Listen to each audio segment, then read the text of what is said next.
Go to the SaabSite.com.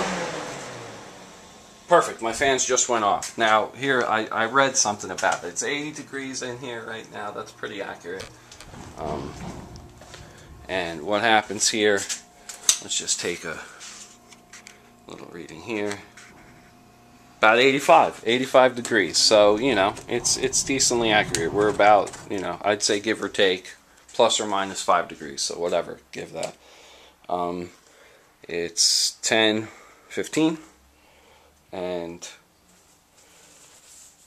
I read something on the Saab site about the fans going on afterwards, and what happened was, I guess it had something to do with the relays.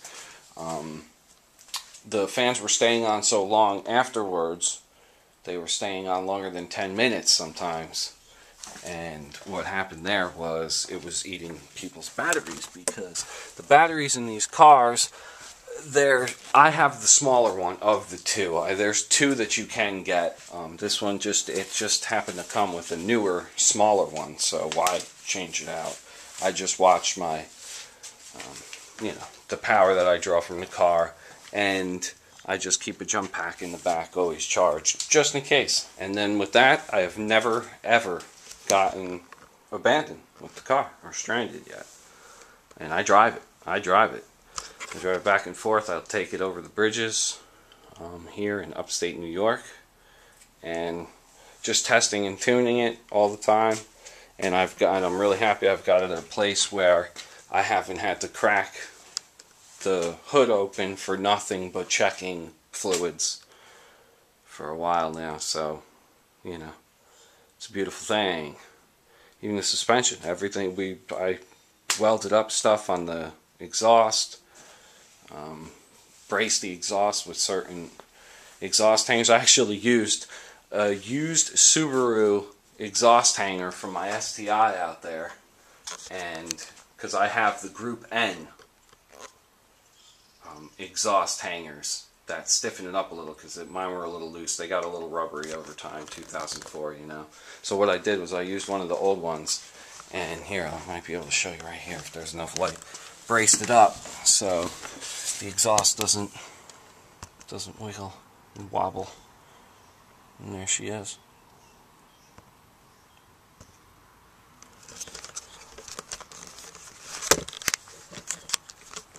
Another neat thing I did for racing, I'm going to show you this, was these vents right here.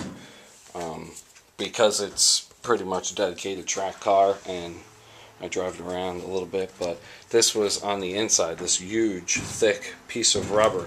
And what this did was it sealed, I believe it went like that, inside or whatever, and it sealed the inside so that when you close the hood down, this would feed your fresh air, cooler, this rubber, you know, keeping the heat out into your AC system, your heating vent system.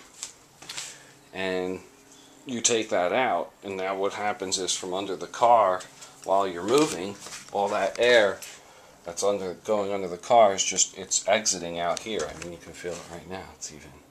So that's just going to aid in the cooling. Turbo's right here under the hood. Turbo stays nice and cool, actually. You just got to follow the rules. Here's the rules, just in case. Just in case you don't know. And the reason this is, let's go in here, I'll try and explain this the best I can without getting too crazy. If we can read this here. I'll start from the top. Okay, it says, for optimum performance and maximum life from your turbocharger engine, read and follow the special instructions in your Saab owner's manual. In particular, let the engine idle 10 seconds after starting to let the... Now I'll stop there. There's a cold start injector, and I believe they want that to go through its cycle. So avoid high RPM until the temperature gauge needle enters the green zone, which is the green zone. You can see the white L here and the H hot. Once it enters green zone, you know, you're okay. Now, let the engine idle 20 to 30 seconds before shutting it off and allow the turbocharger bearings to cool, and that's exactly what you're doing. What you're doing is you're allowing the hot oil, say the turbo's cherry red or it's just really hot. If you stop the car right away, I've read that the oil in there will cook and form carbon deposits inside of the turbo. And they call it cooking or coking the turbo or something like that. And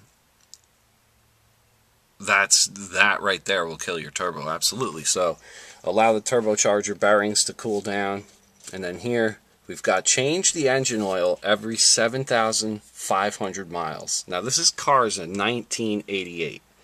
Now there's some controversy about that, because if you go to the saabsite.com still, they'll even tell you that for optimal performance of the car and to keep the car, especially a turbo, if you drive it, if you get on it, even if you don't, he said the oil was changed in this thing every 3,000 miles, and I believe it, because the dipstick's the original dipstick. You can look at the bottom of the dipstick, and there isn't a bit of charring or burning of the oil, which would happen if you let the oil sit. Especially the synthetic oils will burn off a little. They're a little thinner, so they burn off. They tend to burn off the top of the engine. So I like to use 1030 with a little additive in it, and it says here extra additives are not recommended, but it's not going to hurt. What am I going to have this car for? You know, another couple, what, 10,000 miles, maybe 20,000 miles. I mean, if I do, that's absolutely incredible.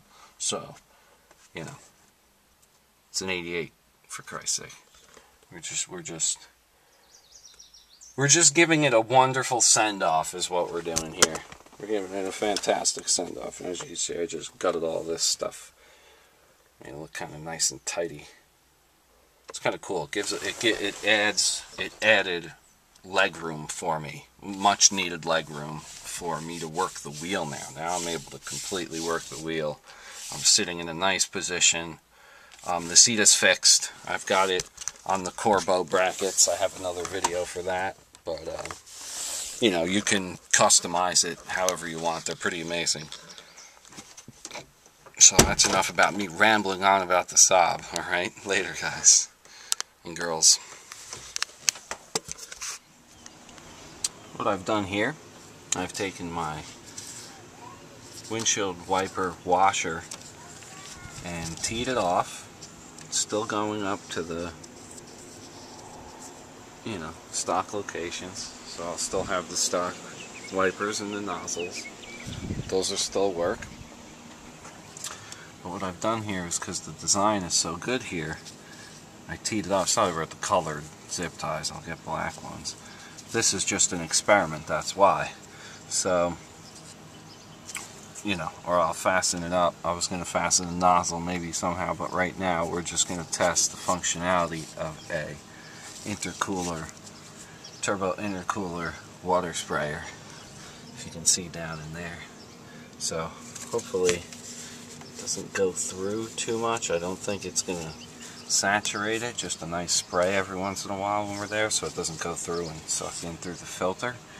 We'll see what's happening. So, well, here's the test, so I'm going to see if it sprays. I'm going to need a nozzle.